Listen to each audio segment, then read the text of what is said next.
இயேசுவுக்கே புகழ், இயேசுவுக்கே நன்றி, இயேசுவே ஆண்டவர், மரியே வாழ்க.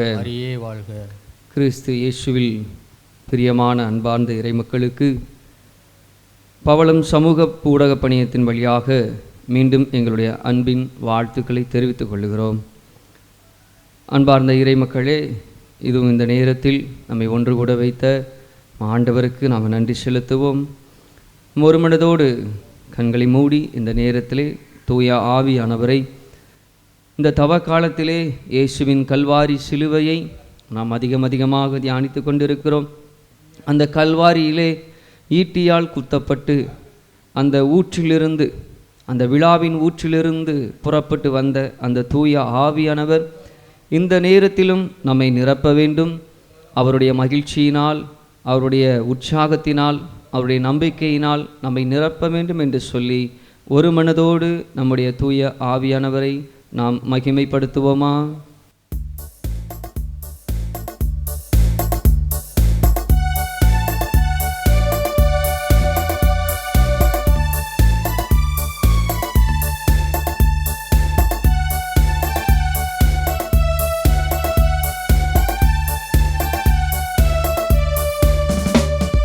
ஊற்று தண்ணீரே எந்தன் தேவ ஆவியே, ஜீவநதியே என்னில் பொங்கி பொங்கி வா.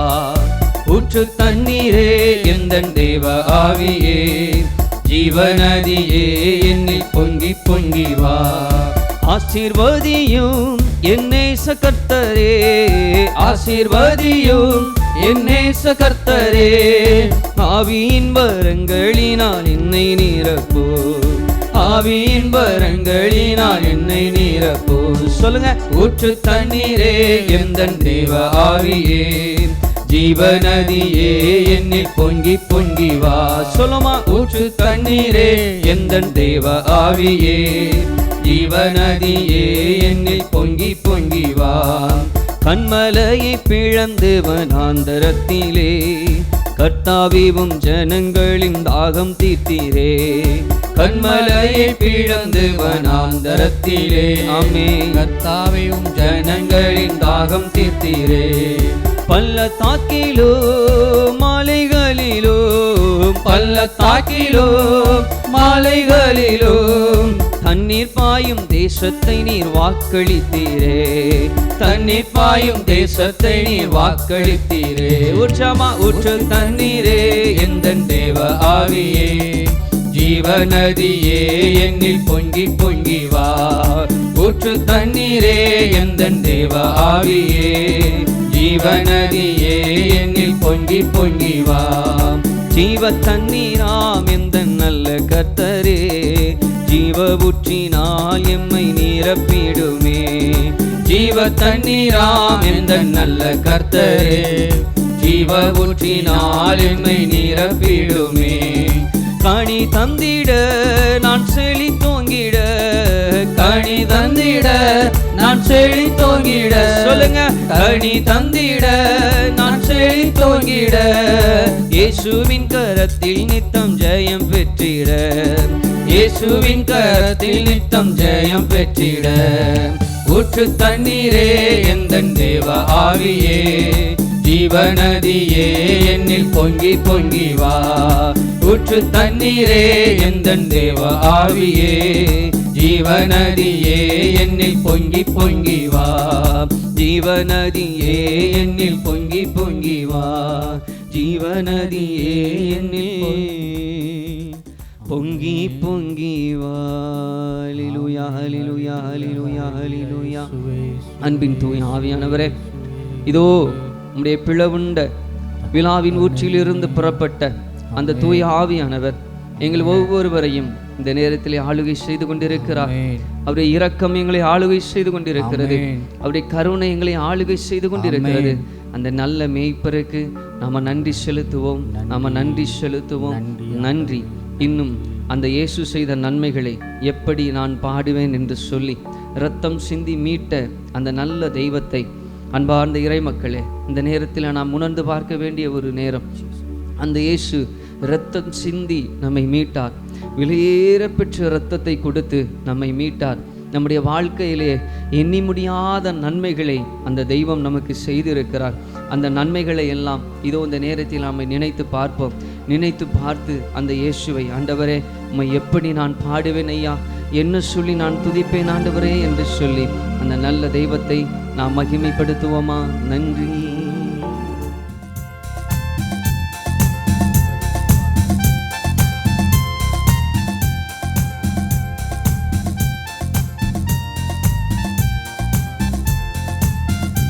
அன்பு மக்களே, நல்லா உற்சாகம் எல்லாரும் சேர்ந்து ஆண்டவரை மகிமைப்படுத்துவோம்.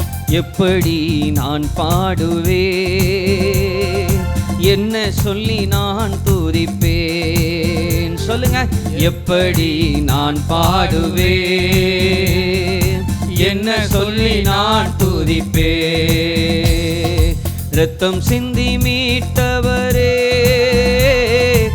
இரக்கம் நிறைந்தவரே, இரத்தம் சிந்தி மீட்டவரே,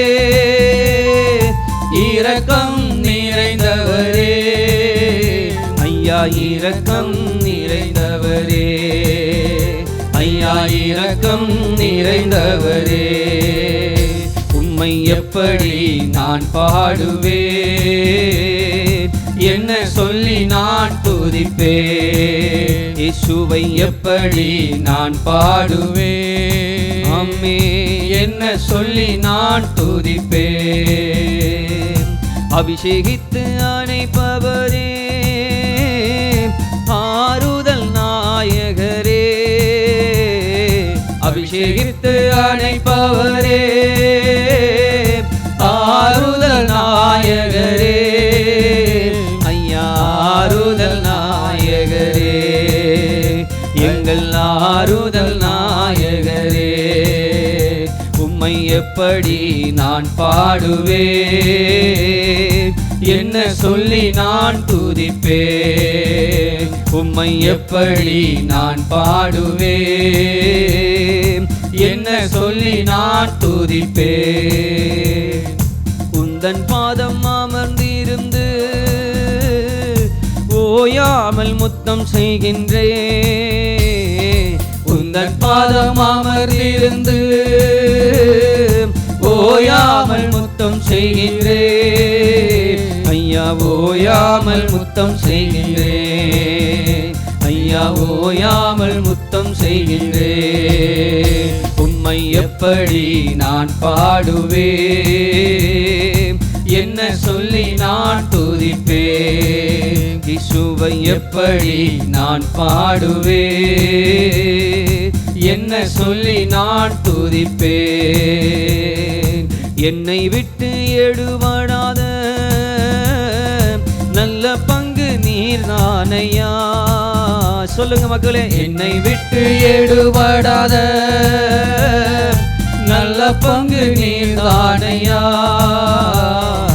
நல்ல பங்கு நீர்தானையா, எனக்கு நல்ல பங்கு நீர்தானையா, உம்மை எப்படி நான் பாடுவே,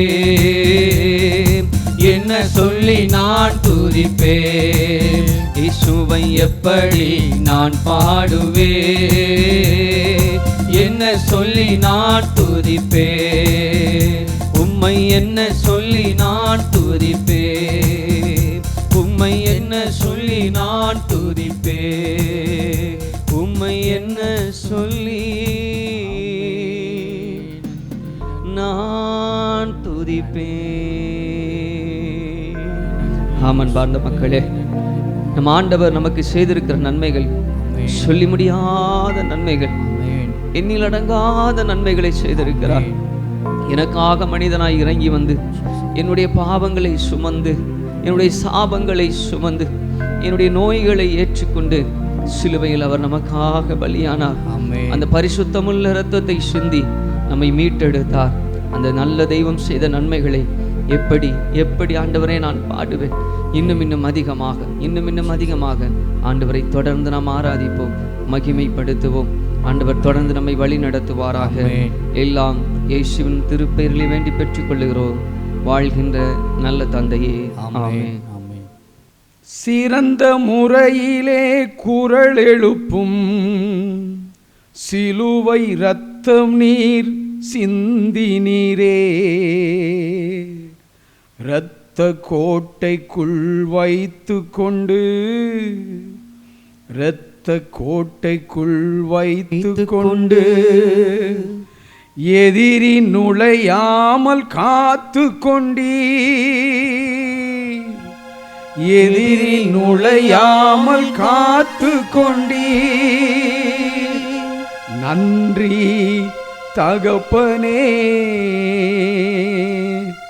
நன்மைகள் செய்தீரே.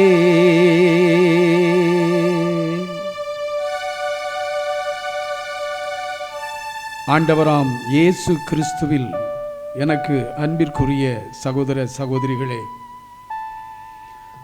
பவளம் சமூக ஊடக பணியகம் வாயிலாக உங்களை இந்த நாளிலே சந்திப்பதிலே நான் மிகுந்த மகிழ்ச்சி அடைகிறேன். இந்த தவக்கால நாட்களிலும் இன்றைய திருப்பலியின் வாசகமான லூக்கா 4வது அதிகாரம் 1 முதல் 13 வரை உள்ள வசனங்களை நாம் வாசித்திருப்போம். நான் இதிலே 1-2 வசனங்களை மட்டும் வாசித்து நாம் அதை தியானிக்கும்படியாக கடந்து செல்ல விரும்புகிறேன். இயேசு தூய ஆவியால் ஆட்கொள்ளப்பட்டு யோர்தான் ஆற்றை விட்டு திரும்பினார். பின்னர் அவர் அதே ஆவியால் பாலை நிலத்திற்கு அழைத்து செல்லப்பட்டார். அவர் 40 நாள் அழகையினாலே சோதிக்கப்பட்டார். இயேசு சோதிக்கப்பட்டார். மனிதனாக இந்த உலகத்திலே பிறந்த எல்லோருக்கும் வாழ்க்கையிலே சோதனை உண்டு. இந்த சோதனையை நாம் ஆன்மீக ரீதியாக எடுத்து பார்த்தோம் என்று சொன்னால் 2 வகைப்படுத்தலாம். 2 வகையில் முதல் சோதனை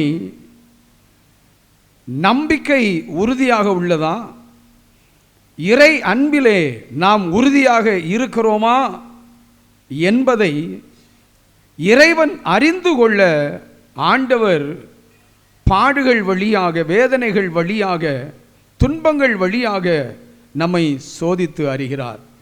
இது ஒரு வகையான சோதனை. 2வது சோதனை, அது நம்முடைய ஊன் இயல்பினால், நம்முடைய சரீரத்திலே இருக்கிற உடலின் தீய நாட்டங்களினால் நாம் அந்த சோதனைக்கு உட்படுகிறோம். இதிலே முதலாவது பகுதியான அந்த சோதனை தான் ஆண்டவராகிய இயேசுவுக்கும் வந்தது. இயேசுவை இந்த உலகிற்கு தந்தையாகிய இறைவன் ஒரு நோக்கத்திற்காக அனுப்பினார். இந்த உலக மக்கள் அனைவரும் மீட்கப்பட வேண்டும் என்பதற்காக ஆண்டவராகிய இயேசுவை சிலுவை சாவை ஏற்றுக்கொள்ளும்படியாகத்தான் அவருடைய வாழ்க்கையிலே அவரை இந்த உலகத்திலே மனிதனாக பிறக்க செய்திருந்தார். ஆக அந்த சிலுவையை சுமப்பதற்கும் அதிலே உயிரை கொடுப்பதற்கும் இவர் உறுதியுள்ளவர்தானா என்பதை நிர்ணயித்து பார்ப்பதற்காக அவருக்கு சோதனை கொடுக்கப்பட்டது. நாம் மறைநூலிலே வாசிக்கின்றோம், யோபு புஸ்தகத்தில் கூட யோபு சோதிக்கப்படுகிறார். ஒரு முறை அலகையானவன் அவன் கடவுள் முன்பாக சென்று நிற்கின்ற பொழுது அந்த அலகையினிடத்திலே சவால் விடும் விதமாக ஆண்டவர் பேசுகிறார். என் பக்தன் யோபுவை பார்த்தாயா, எவ்வளவு பெரிய நீதிமான் அவன் என்று ஆண்டவர் சொல்லுகின்ற வேளையிலே, அலகை, நீர் உம்முடைய கரங்களை மறைத்து வைத்து அவனை பாதுகாக்கிறீர், ஆகவே அவன் உம்முடைய பக்தனாக இருக்கிறான், தொடர்கிறான். ஒருமுறை உம்முடைய கையை அவனிடமிருந்து நீர் விலக்கி பாரும், என்னுடைய கரங்களிலே அவனை கொடுத்து பாரும், அவன் என்ன செய்வான் என்பது அப்பொழுது தெரியும் என்க ஆண்டவரும் அலகையினுடைய கரங்களிலே யோபுவை ஒப்பு கொடுக்கிறார். அலகை யோபுவை பல வகைகளில் சோதிக்கிறான். அவனுடைய குடும்பத்தை அழிக்கின்றான், அவனுடைய பொருளாதாரத்தை அளிக்கின்றான். ஆனாலும் கூட யோபு மனம் தளர்ந்து போகவில்லை என்று சொல்லி யோபு புஸ்தகத்திலே 1வது அதிகாரத்திலே 22வது வசனத்திலே நாம் அதை காணலாம். மீண்டுமாக அழகை வந்து அவன் உடல் மீது கை வைப்பதற்கு எனக்கு அதிகாரம் தாரும் என்று சொல்ல ஆண்டவரும் அதை வழங்க யோபு உடல் முழுவதும் புண்களால் நிரப்பப்படுகிறார். உடலிலே பயங்கரமான வேதனை, பயங்கரமான சோதனை அவருக்கு தாங்க முடியாத அளவுக்கு அவருடைய உடலின் நோய் அவரை வாட்டுகிறது. ஆனாலும் கூட கடவுளை சபித்தோ கடவுளுக்கு எதிராகவோ ஒரு வார்த்தை அவர் உபயோகிக்கவில்லை என்று சொல்லி யோபு புஸ்தகம் 2வது அதிகாரத்திலே 10வது வசனத்திலே அது சொல்லப்பட்டிருக்கிறது. ஆக அவருக்கு கொடுக்கப்பட்ட அந்த 2 நெருக்கடிகளிலும் அவர் வெற்றி பெற்றவராகவே இருந்தார். சோதனைகளை அவர் தாண்டியவராக இருந்தார். சோதனைகளை அவர் ஜெயித்தவராக இருந்தார். யோபுவுக்கு மட்டுமல்ல, ஆபிரகாமினுடைய வாழ்க்கையிலும் ஆபிரகாமுக்கு நேர்ந்ததை கூட அவருடைய நம்பிக்கையிலே அவர் எந்த அளவுக்கு பற்றுறுதி உள்ளவராக இருக்கிறார் என்பதை அறிந்து கொள்வதற்காகவே ஆண்டவர் அவருடைய மகனை பலியிடுவதற்காக அவரிடத்திலே கேட்டார். ஆனால் ஆபிரகாம் எந்தவித தயக்கமும் இல்லாமல் வேகமாக செயல்பட்டு அந்த காரியத்தை நிறைவேற்றுவதற்கு அவர் துணிந்த பொழுது ஆண்டவர் அவருடைய பற்றுறுதியை கண்டு நம்பிக்கையை கண்டு அவருக்கு ஆசீர்வாதங்களை வழங்குகிறார். இது முதல் கட்டமான அந்த சோதனை. பற்றுறுதியிலே நிலைத்திருக்கிறார்களா என்று பார்ப்பதற்காக. அடுத்து வருகின்ற சோதனை தீய நாட்டத்தினால் ஏற்படுகின்ற சோதனை. இந்த தீய நாட்டத்தை பற்றி சொல்லுகின்ற பொழுது யாக்கோபு புஸ்தகத்திலே 1வது அதிகாரத்திலே 13-16 வசனங்களிலே சொல்லப்பட்டிருக்கின்ற காரியம் இது நம்முடைய உடலிலே இருக்கின்ற தீய நாட்டங்களினால் வருவது. எந்த ஒரு மனிதனுக்கு இந்த உலகத்தினுடைய தீய காரியங்கள் மீது அதிகமான நாட்டம் இருக்கிறதோ அவன் அதனால் சோதிக்கப்படுவான். இது கடவுள் கொடுக்கின்ற சோதனை அல்ல. அவன் உடலை அறிந்து கொண்டு உடல்நிலையை அறிந்து கொண்டு அலகையினால் கொடுக்கப்படுகின்ற சோதனையாகும். இவ்வாறுதான் யூதாஸ் சோதிக்கப்பட்டான். யூதாஸ் பணத்திலே பொருளாதாரத்திலே மிக பலகீனமானவன். அவன்தான் இயேசுவினுடைய காலத்திலே பொருட்களை பணங்களை அவன் பத்திரப்படுத்தி வைக்கின்றவனாக இருந்தான். ஆனால் அவன் அதிலிருந்து எடுத்துக்கொள்வான் என்று யோவான் நற்செய்தி 12வது அதிகாரம் 6வது வசனம் நமக்கு விளக்குகிறது. ஆகவே அவன் பொருளாதாரத்திலே பணத்திலே பலவீனமாக இருந்தான். அந்த பலகீனத்தின் காரணமாக அவனுக்கு சோதனை வந்த பொழுது இயேசுவையே காட்டி கொடுக்கின்ற அளவுக்கு அவன் தீமை நிறைந்தவனாக மாறிப்போனான். இவ்வாறுதான் அது விபச்சாரமாக இருந்தாலும் சரி, இல்லை வேறு எந்த தீய காரியங்களாக இருந்தாலும் சரி, நம்முடைய ஊனியல்பிலே நம்முடைய சதையிலே எந்த அளவுக்கு அதன் மீது நாட்டம் இருக்கிறதோ அந்த அளவுக்கு இந்த சோதனை நம்மை தாக்குகிறது. ஆகவே இதிலிருந்து நாம் விடுபடுவதற்கு பரிசுத்த ஆவியானவருடைய நிறைதலாய் அன்றி வேறு எதனாலும் நாம் நிரம்ப முடியாது, நாம் வெற்றி பெற முடியாது. ஆகவே ஆண்டவரிடத்திலே நாம் மன்றாடுவோம். எங்கள் அன்பின் ஆண்டவரே, உம்முடைய அன்பின் பரிசுத்த ஆவியானவருடைய அபிஷேகத்தை வலிமையை எங்கள் மீது நீர் பொழிந்து ஆண்டவரே எங்களை திடப்படுத்துவீராக. உம்மீது உள்ள நம்பிக்கையிலும் அன்பிலும் ஆண்டவரே உறுதியோடு இருப்பதற்கு எங்களுக்கு அருள் தாரும். இந்த உலகத்தினுடைய தீய நாட்டங்களிலிருந்து நாங்கள் தப்பிப்பதற்கு வெற்றி பெறுவதற்கு எங்களுக்கு ஆசீர்வதித்தார். நம்முடைய திருப்பாதத்திலே எங்களை ஒப்பு கொடுக்கிறோம். தகப்பன் ஆசீர்வதியும் காத்துக்கொள்ளும். இயேசுவின் திருப்பெயரில் மன்றாடுகிறோம் நல்ல தந்தையே.